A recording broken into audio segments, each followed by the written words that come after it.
ઘેરના ખેડૂતોની સ્થિતિ અતિ દયનીય છે, કારણ કે ચોમાસામાં વરસાદ આવતા દરિયાનું પાણી ખેતરોમાં ફરી વળે છે અને સાથે જે ખેતરો છે બેટમાં ફેરવાતા ખેડૂતોના ઉભા પાકને ખૂબ નુકસાન થાય છે. આ સમસ્યા કોઈ એક વખતની નથી. દર વર્ષે આ પરિસ્થિતિથી ખેડૂતો પીડાઈ રહ્યા છે. ઘેડના ખેડૂતો છે તેના માટે આપ નેતા પ્રવીણ રામે 14 દિવસની લાંબી પદયાત્રા પણ કરી હતી. ત્યારે ફરી એક વખત જેલમાંથી બહાર આવતા તેઓ એક્ટિવ થયા છે અને એક્શન મોડમાં આવ્યા છે. નમસ્કાર, ગુજરાત DS9 TV ન્યૂઝમાં આપની સાથે હું ભગવતી વિશાવડિયા.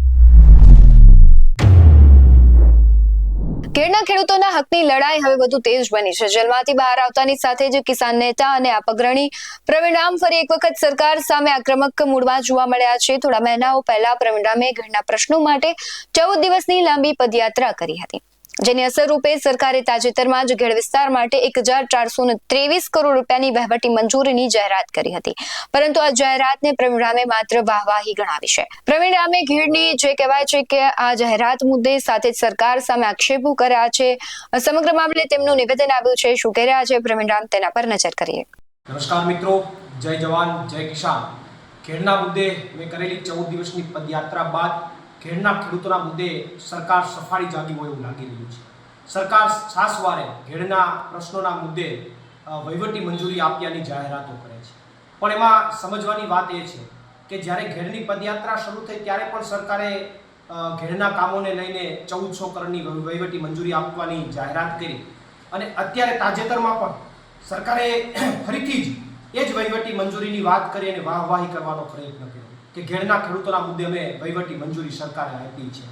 ત્યારે મને એ નથી સમજાતું કે 6 મહિનામાં 2 વાર વહીવટી મંજૂરી કે એક જ વહીવટી મંજૂરીમાં 2 વાર વાહવાહી કરવાનો પ્રયત્ન થયો હોય એવું મને લાગે છે.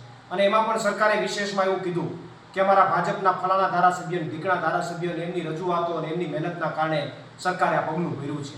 હવે જે ધારાસભ્યોએ કોઈ દી ઘેડ મુદ્દે ચર્ચા નથી કરી, વિધાનસભામાં ચર્ચા નથી કરી અને મને સ્થાનિકના લોકો દ્વારા જાણવા મળ્યું કે ઘેડ મુદ્દે જ્યારે સ્થાનિક લોકો ચર્ચા કરતા ધારાસભ્યશ્રીનું, ત્યારે ધારાસભ્ય કહેતા કે ભાઈ ઘેડમાં તો આવું જ હોય, ઘેડમાં તો પાણી જ હોય. અને એ ધારાસભ્યોની વાહવાહી કરવાનો પ્રયત્ન સરકાર જ્યારે કરી રહી છે ત્યારે કોઈ વાંધો નહીં, એમાં કોઈ પ્રશ્ન નથી. પણ પ્રશ્ન એટલો જ છે કે 6 મહિના વીતી ગયા હોવા છતાં હજી વહીવટી મંજૂરીની વાતો કરો છો કે વહીવટી મંજૂરી આપી દીધી તો કામ ક્યારે કરશો? મારી ઉગ્ર માંગ સરકાર પાસે છે કે વહીવટી મંજૂરીની વાત 6 મહિનાથી તમે ચલાવો છો તો અમારી ઘેડના ખેડૂતોની પેઢીઓ પૂરી થઈ જશે તોય તમારું કામ પૂર્ણ નહીં થાય. તો તાત્કાલિક ધોરણે ઘેડના પ્રશ્નોના નિરાકરણનું કામ સરકાર દ્વારા પૂર્ણ કરવામાં આવે એવી મારી ઉગ્ર માંગ છે. અને આ કામની અંદર ક્યાંય પણ ભ્રષ્ટાચાર ન કરવામાં આવે.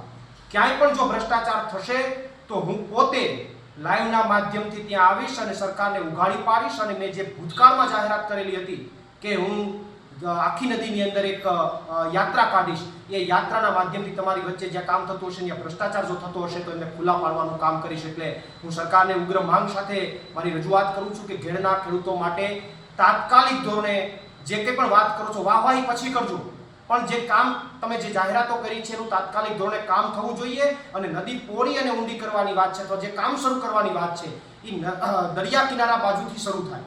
અહીંયાથી જો શરૂ કરશો તો ઘેડના લોકોને નુકસાની ભોગવવી પડશે. એટલે ફરીથી સરકારને યાદ અપાવું છું કે સમુદ્ર કિનારા બાજુથી કામ શરૂ કરવામાં આવે અને તાત્કાલિક પૂર્ણ કરવામાં આવે એવી મારી ઉગ્ર માંગ છે. પ્રવીણ રામ, પ્રદેશ સંગઠન અધ્યક્ષ, આમ આદમી પાર્ટી. પ્રવીણ રામે સીધો સવાલ કર્યો છે કે જે વાત 6 મહિના પહેલા પદયાત્રા સમયે કહેવામાં આવી હતી એ જ વાત આજે ફરી કેમ દોહરાવવામાં આવી રહી છે?